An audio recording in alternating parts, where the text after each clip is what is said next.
going to see the bottom-up model. So bottom-up model processing is also known as data-driven process. It places primary emphasis on textual decoding.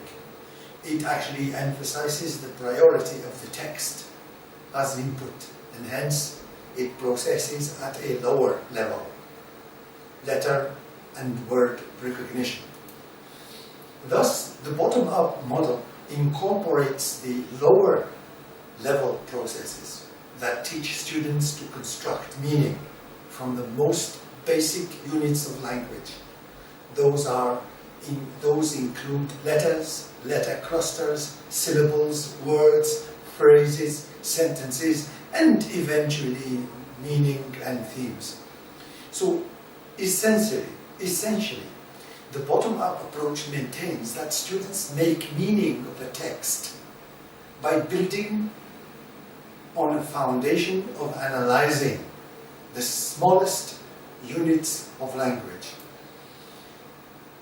Barbara Birch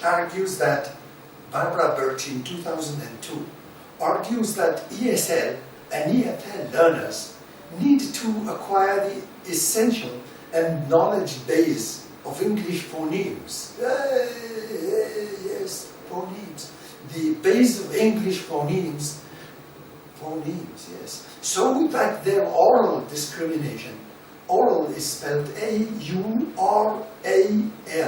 their oral discrimination of sounds can proceed effortlessly, quickly, and unconsciously. Page 53 from the book written by Barbara Birch, 2002. English L2 reading, column, getting to the bottom. Getting to the bottom up model. Right.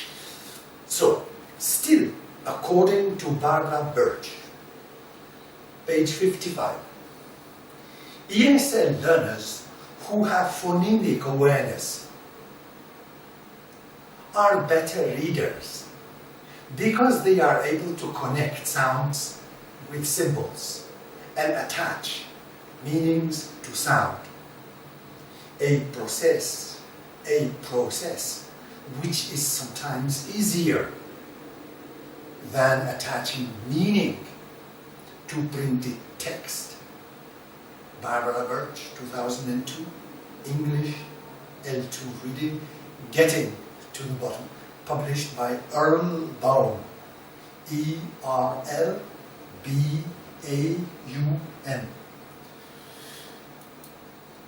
Still, the traditional theory has this bottom-up model to deal with. Today, one of the main methods associated with the bottom-up approach to reading is known as phonics. Phonics, which requires the learner to match letters with sounds. Letters with sounds. Okay? Phonemes with graphemes. In a defined sequence. According to Chinky, 2004, Miller, 2009, and Biles, B-I-L-E-S, Biles, 2011. Reading is a linear process by which readers decode a text word by word. A linear process by which readers decode text word by word, linking the words into phrases and then sentences. So, in this context, phonological knowledge is crucial, essential, very important for fluent reading with comprehension. Phonological knowledge. We're going to see 3 master theses, all of them wrote about the importance of phonological knowledge when we are teaching reading or any form of learning. First of all, I spoke to you about Chin-Kin law, L-O, law, in 2004. Chin-Kin wrote the effect of phonological input on L2 reading comprehension. This is an unpublished master thesis submitted at the University of Hong Kong. Yes, Hong Kong.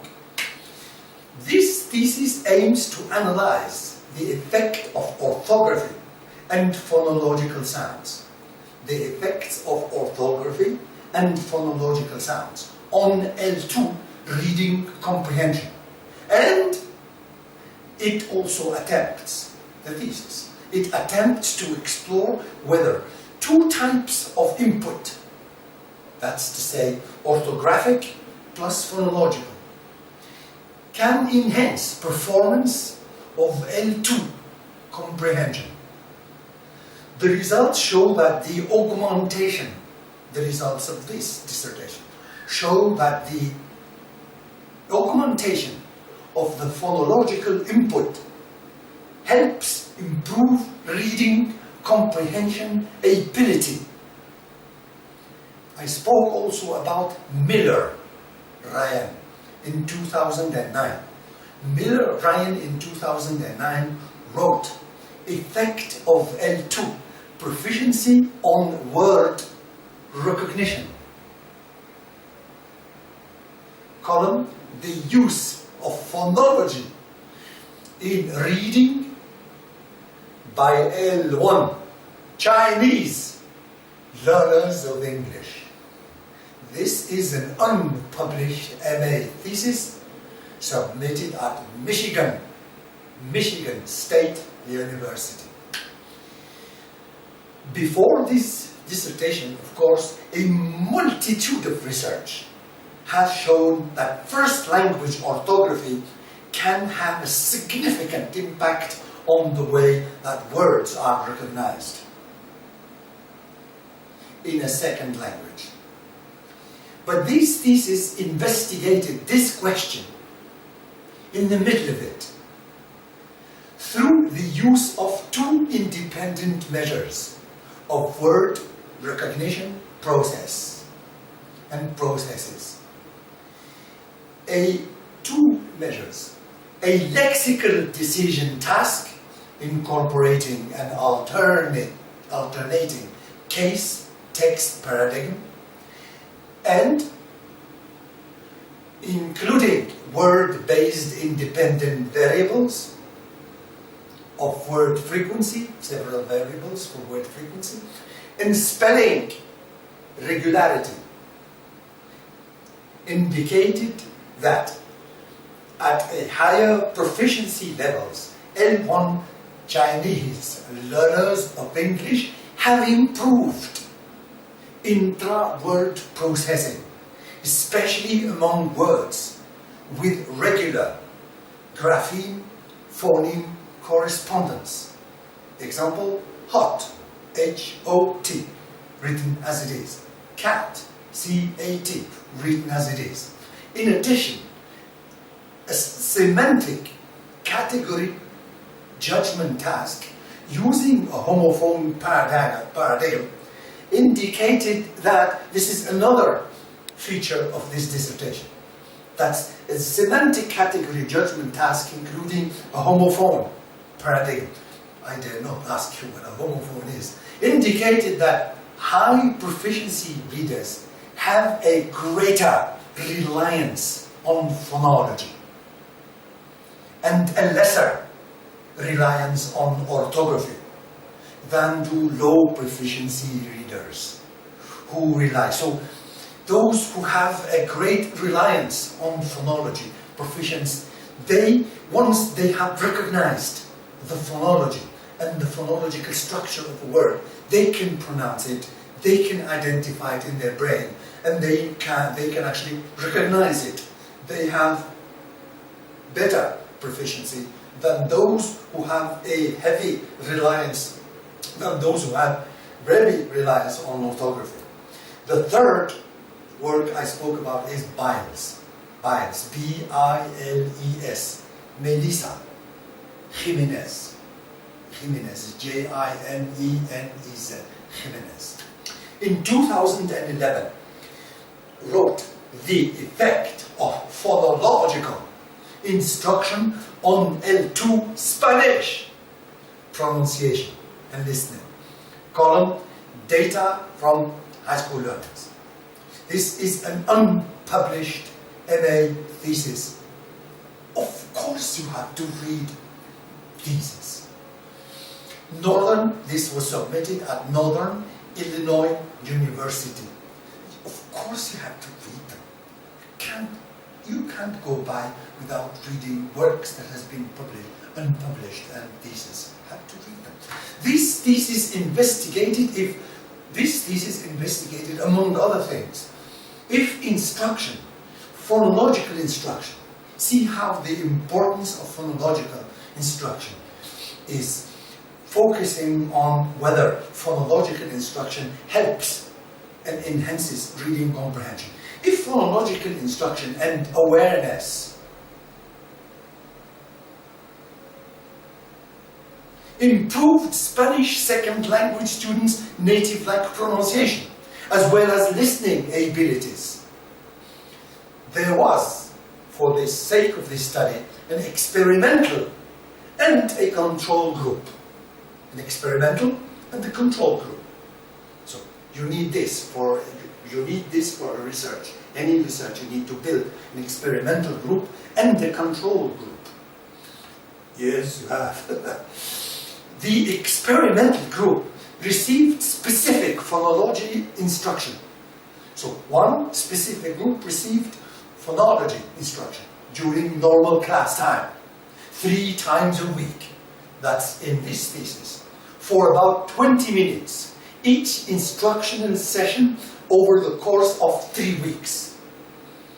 The results of this thesis show that the direct phonological instruction is beneficial to L2 pronunciation and reading development, whereas the control group, which did not receive the instruction things, did not improve.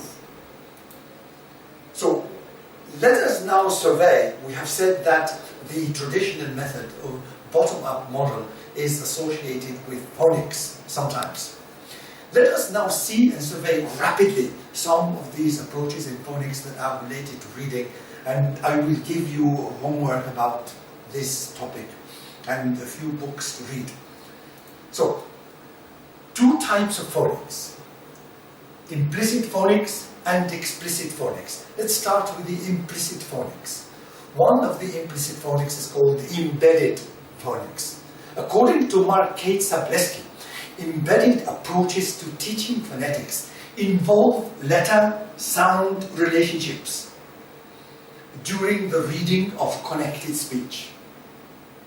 There is only one drawback. You've got to read and also read between the lines and use your higher order thinking skills to see and to be able to present critical thinking and not just gobble everything. So, drawback. This is a very implicit approach where limited amount of letter and sound relationships are taught during reading sessions. This approach places little emphasis on phonics and more focus is placed on reading for meaning first. Mark Zableski, in 2010, wrote Phonics, published in Encyclopedia of Educational Reform and Dissent. Of course you have to read Encyclopedia, of course. Encyclopedia of Education Reform and Dissent. This encyclopedia was edited by Thomas Hunt, James Carper, Thomas Lasley, and Daniel Reich. This was published by Sarah. Analytical phonics is also another aspect of implicit phonics, moves from the whole to the smallest part. Phonemes associated with particular graphemes are not pronounced in isolations. Students analyze words and look for the common phonemes in words. Cat, hat, bat, rat, they all have a common phoneme, T. Through comparison and identification, they, students of course, deduce which grapheme to write on which phoneme to read. So blending and building are not usually taught, and students identify new words by their shape. Beginning and ending, letters and context cues. This is a whole language approach, says Blevin in 1998 and also Walker in 2008. Barbara Walker wrote in 2008, History of Phonics Instructions, column, an essential history of current reading practices. This was published by International Reading Association and of course edited by Marie Geoffresh. This book here actually retraces the entire beginning of phonics in history and how phonics came into getting embedded in every form of teaching and getting to slip inside every single program and syllabus and curriculum that is developed in order to teach the letter and sound association. Blevin in 1998 wrote, Phonics from A to Z, published by Scholastic Professional Books. Again, Blevin went through and wrote about every possible theory that exists in phonics and from A to Z. Gave examples for each particular approach in phonetics, which particular approach is affiliated to which particular method, and which particular method is affiliated to which particular theory in a very systematic and well-organized book. Again, we need to see and go into our higher order thinking skills and find out if there's any drawback or problem. The drawback of this method, analytical phonics, is that it starts from the whole and then moves into the parts. And at the same time, the students may not have acquired sufficient phonemic awareness. They may not have acquired enough phonemic awareness or phoneme knowledge to be able to deal with the comparison of the sounds within different words. This sound is short, this sound is long, with this particular syllable, this strong syllable, this sound is voiced and this sound is unvoiced and this sound is pharyngalized, the other sound is laryngalized. They may not have acquired enough phonemic awareness to deal with this. That's one of the problems and one of the drawbacks of this method. We are into explicit phonics, so we finished with implicit phonics. One example of explicit phonics is synthetic phonics. It builds, we saw before, how we move from the whole to the part. Now, we are in building from the part to the whole. That's the approach. It begins with the instruction of letters, graphemes also, with their associated sounds, the phonemes. Remember this. Next, explicit phonics teaches blending and building the sounds into syllables and then into words. Explicit phonics is proven and research-based. For example, Vanessa Okana in 2011. I will talk to you about Vanessa Okana in just a few seconds. For example, C, A, and T builds and blends into cat. S, H, O, O, K build together into should. It also teaches students to segment, to learn to segment and pull apart those sounds in order to spell one feature that has come into phonics and knocked the door of phonics. And that's why it is important to look at this, and that's why I introduced this, is spelling. So, for example, dot is spelled D-O-T, or cheek is spelled C-H-E-E-K, and so on, and so on, and so on. Let's talk about Vanessa Okana. Vanessa Okana has conducted a study in order to explore whether implementing extended explicit systematic phonic instruction on L2. Vanessa Okana, this is an unpublished master thesis. Yes, you have to read a lot of theses. So Vanessa Okana in 2011 wrote Effect of Extended Explicit Systematic Phonics Instructions on Adult L2 Fluency. Extended Systematic Phonic Instructions. This is an unpublished master thesis submitted at Brigham Young University. Where is Brigham? Brigham is in Provo. It's a private research university in Provo. That's in Utah. Utah is a state in the United States. So her thesis investigated whether extended explicit systematic phonic instructions would affect L2 students. I'm going too fast? You ain't seen nothing yet. So, would affect L2 students' reading fluency in terms of decoding, reading rate, and comprehension. Two groups of students participated in this study. An experimental group, yes, also an experimental group and a control group. So, two groups of students participated in this study. An experimental group, you also have to do it. Depends if your research requires two experimental groups. So, two groups of students participated in this study. An experimental group who received extended, explicit, systematic phonics instructions, and a control group who did not receive the treatment. Two types of exams were administered through this study and research. The results of the first exam, of course, of the experimental group who received extended phonic instruction. The results of the first exam indicated that explicit phonic instructions helped students read words more accurately because they built this knowledge about phonemes, where they belong, how they're pronounced, within which particular grapheme they change the pronunciation, and how that pronunciation is affected when the neighboring consonants or neighboring syllables enter into contact. So they got better. Ta-da! So we go to linguistic phonics.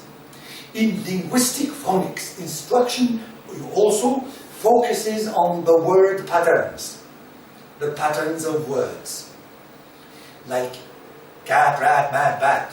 They all have vowel inside a.